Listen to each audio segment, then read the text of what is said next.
नमस्कार. महाराष्ट्र योजना कॉर्नरमध्ये आपल्या सर्वांचे स्वागत आहे. आजच्या व्हिडिओच्या माध्यमातून आपण बघणार आहोत की अग्रेसक योजना म्हणजेच की आता फार्मर युनिक आयडी अर्थात शेतकरी विशिष्ट ओळखपत्र बनवलेल्या शेतकऱ्यांसाठी अतिशय दिलासादायक आणि महत्त्वपूर्ण असा अपडेट आहे.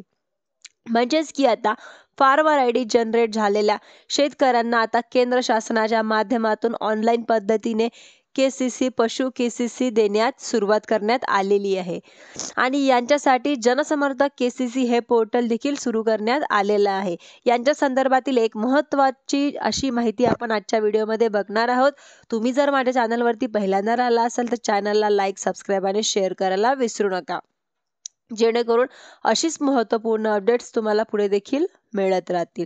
काही दिवसांपूर्वी आपण अपडेट घेतलेलं होतं याबद्दल की RBIच्या माध्यमातून SBI याचबरोबर नाबार्ड यांच्या माध्यमातून एक ऑनलाईन पद्धतीने पोर्टल विकसित केलेलं आहे. शेतकऱ्यांना ऑनलाईन पद्धतीने पीक कर्ज उपलब्ध करून देण्यासाठीची मोहीम हाती घेतलेली आहे. देखील ज्यांच्यामध्ये कुठलीही कागदपत्राशिवाय कुठल्याही बँकेची हेल्पसाठी म्हणजेच की शेतकऱ्यांना घर बसल्या पीक कर्जासाठीची मागणी करण्यासाठी यांच्या अंतर्गत तरतूद करण्यात आलेली होती. हे ऐकायला नवल वाटत होतं. बराच सारा यांच्यावरती विश्वास बसत नव्हता आणि अंमलबजावणी अखेर आता सुरू करण्यात आलेली आहे.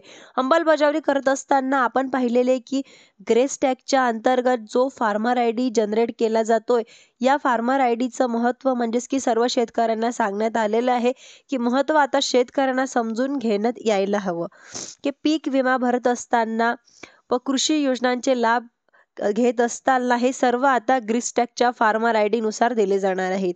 या जनरेट झालेल्या फार्मर आयडीच्या बेसवरती आता शेतकऱ्यांना ऑनलाईन पद्धतीने केसीसी उपलब्ध करून दिले जाणार आहे. यांच्यासाठी जनसमर्थक हे पोर्टल लॉन्च करण्यात आलेलं आहे. शेतकऱ्यांना आता आपण स्वतःसाठी केसीसीसाठी पाहत आहात की हे ऑनलाईन पद्धतीने चेक करता येत. शेतकऱ्यांना स्वतः आता घर बसल्या केसीसीसाठी अप्लाय करता येणार आहे आणि अशा प्रकारचे पोर्टल सुरू झाले. म्हणजेच की ग्रेस्टेकच्या पोर्टलवरती आता तुम्ही केसीसीसाठी प्लेकेबल आहात, केसीसीसाठी तुम्ही इलिजिबल आहात व हे सुद्धा चेक करण्यासाठी मुभा दिलेली आहेत.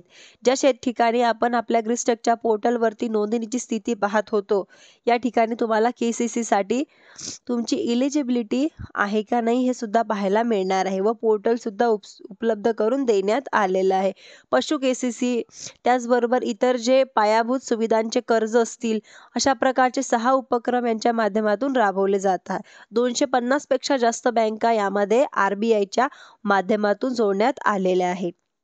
बँक खातं असलेली बँक किंवा आपल्या भागातील असलेली अग्रणी बँक किंवा आपल्या गावाला दत्तक घेतलेली बँक किंवा काही उपलब्ध असेल बँकेची निवड करून आपण या केसीसी कार्डची जी काही मागणी आहे ती मागणी ऑनलाईन पद्धतीने करू शकणार आहात.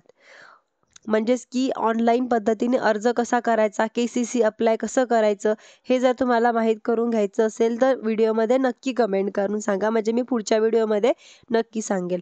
तुम्ही जर माझ्या चॅनलवरती पहिल्यांदा आला असाल तर चॅनलला लाईक, सबस्क्राईब आणि शेअर करायला विसरू नका, जेणेकरून अशीच महत्त्वपूर्ण अपडेट्स तुम्हाला पुढे देखील मिळत राहतील. धन्यवाद.